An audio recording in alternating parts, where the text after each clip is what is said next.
আসসালামু আলাইকুম নমস্কাৰ মই হেনাই স্বাগতম জনাইছোঁ আপোনালোকক the job information and SMS ক্লাছলৈ। মই আজি আপোনালোকৰ লগত আলোচনা কৰিম থাৰ্ড গ্ৰেডৰ আপোনালোকে কি পঢ়িব লাগিব, কেনেকুৱা ধৰণে চিলেবাছ দিছে আপোনালোকলৈ আগবঢ়াই দিছে, সেই বিষয়ে মই আজি আপোনালোকৰ লগত আলোচনা কৰিম।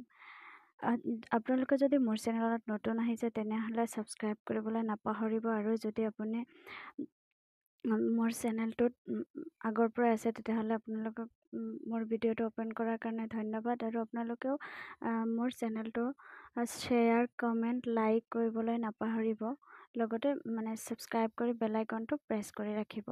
এতিয়া আহোঁ আমি মূল কথালৈ। আপোনালোকে কি পঢ়িব লাগিব, কেনেকুৱা পেটাৰ্ণৰ কুৱেশ্যন আহিব, সেই বিষয়ে আজি আলোচনা কৰিম।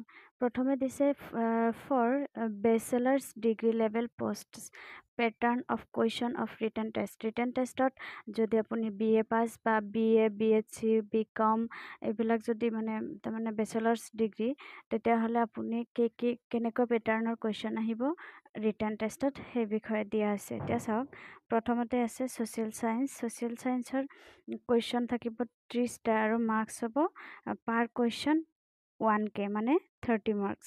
30 মাৰ্কছৰ 30টা কুৱেশ্যন হ'ব। 2 নম্বৰত আছে জেনেৰেল নলেজ। জেনেৰেল নলেজত আছে 35টা কুৱেশ্যন থাকিব, লগতে 35 মাৰ্কছে থাকিব। তাৰপিছত 3 নম্বৰত দিছে logical reasoning and mental ability.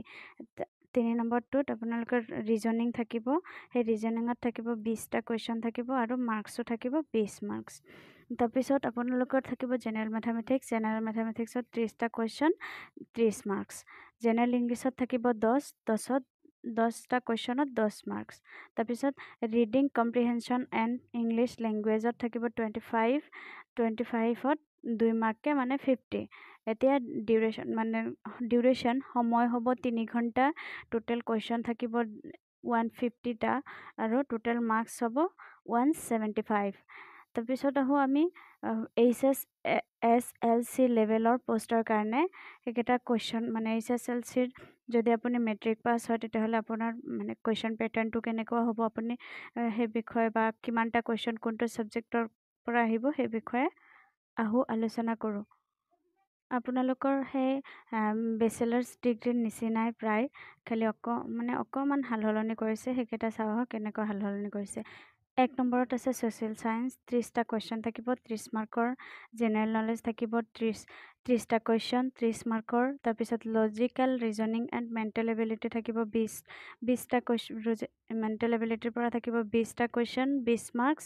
General ইংলিছৰ পৰা থাকিব 35 মাৰ্কছ, 35টা কুৱেশ্যনে থাকিব। তাৰপিছত জেনেৰেল মেথামেটিক্সৰ পৰা থাকিব 35 মাৰ্কছ, 35টা কুৱেশ্যন, আৰু সময় হ'ব 3 ঘণ্টা।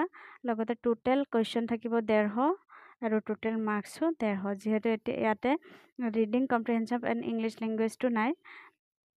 তাৰপিছত আপোনালোকৰ for HSLC level post, matric pass যিবিলাক ড্ৰাইভাৰৰ যিবিলাক পোষ্ট আছে সিহঁতৰ কাৰণে ছাবজেক্ট কিমান কুৱেশ্যন, কিমান মাৰ্কছ থাকিব। ছ'চিয়েল চায়েন্সত 20টা কুৱেশ্যন থাকিব, 20 মাৰ্ক। জেনেৰেল নলেজত থাকিব 30টা question, 30 mark. Logical reasoning and mental এবিলিটিত থাকিব 20টা কুৱেশ্যন আৰু থাকিব 20 মাৰ্কছ।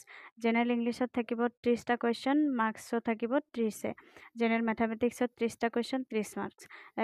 ৰোড ট্ৰেন্সপৰ্টৰ বিষয়ে থাকিব 20টা কুৱেশ্যন আৰু 20 মাৰ্কছ। এতিয়া ডিউৰেশ্যন সময় হ'ব আপোনালোকৰ 3 ঘণ্টা। টোটেল কুৱেশ্যনছ থাকিব আপোনালোকৰ 150টা আৰু মাৰ্কছো 150। এতিয়া আহোঁ, এই যিকেইটা পইণ্ট দিয়া আছে পইণ্টকেইটাত কি কৈছে, আপোনালোকৰ নেগেটিভ মাৰ্কছ থাকিব, কোনটো কুৱেশ্যনত কিমান নেগেটিভ মাৰ্কছ থাকিব, সেই বিষয়ে অকণমান আলোচনা কৰোঁ আহক। কুৱেশ্যনটোৰ টাইপ কেনেকুৱা হ'ব। The question paper is in each level will consist of multiple choice questions, MCQs only, and for every question there will be only one correct answer to be chosen from the given options.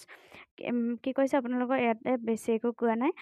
এটা কুৱেশ্যনৰ কাৰণে 4টাকে option দিয়া থাকিব আৰু তাৰ পৰা এটা option বাছনি কৰিব লাগিব, আৰু যোনটো সেই 4টাৰ মাজৰ পৰা এটাই এনচাৰ থাকিব আৰু আপোনালোকে সেইটোৱে চইচ কৰিব লাগিব। তাৰপিছত the number of questions mentioned in the above tables for different subjects or topics are মানে এটোটা কৈছে যে প্ৰত্যেকটো সাবজেক্টৰ ওয়াইজ মানে ডিফাৰেন্ট হিচাপে মানে হেৰি হ'ব ডিফাৰেন্টলি মানে কুৱেশ্যন থাকিব ধৰক যে ফাৰ্ষ্টত যদি থাকিলে ছ'চিয়েল ছায়েন্সৰ 20টা কুৱেশ্যন থাকিব তাৰপিছত জেনেৰেল নলেজৰ 30টা এনেকুৱাকৈ থাকিব আপুনি তাতে আৰু সেই তেনেকৈ মিলাই চিৰিয়েলি আপোনালোকক 150টা কুৱেশ্যন থাকিব তাৰপিছত আপোনালোকৰ কৈছে যে নেগেটিভ মাৰ্কছ থাকিব নেগেটিভ মাৰ্ক থাকিব আপোনালোকৰ 1 মাৰ্কৰ কুৱেশ্যন থাকিলে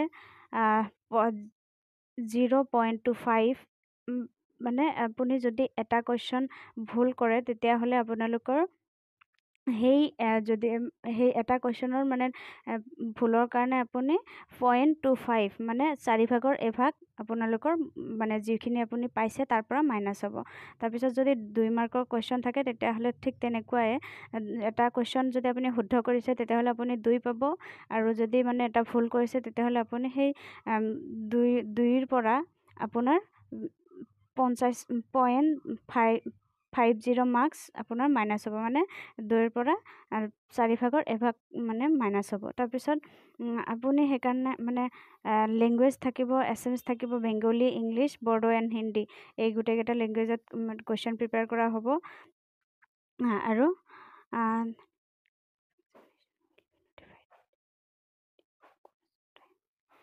আপোনালোকে গতিকে যিহেতু নেগেটিভ মাৰ্কছ আছে গতিকে আপোনালোকে মই যোনটো কুৱেশ্যনত আপোনালোকৰ ডাউট থাকিব মই ক'ব বিচাৰোঁ যে সেইটো আপোনালোকে নকৰাই ভাল যিহেতু আপোনালোকক কুৱেশ্যনত কি কৰিছে নেগেটিভ মাৰ্কিং দিছে তো সেইকাৰণে আপোনালোকে যিখিনি মানে প্ৰপাৰলি জানে বা প্ৰপাৰলি এনচাৰ কৰিব পাৰিব সেইখিনি আপোনালোকে এনচাৰ কৰি থৈ আহিব তেতিয়া চাগে বেছি ভাল হ'ব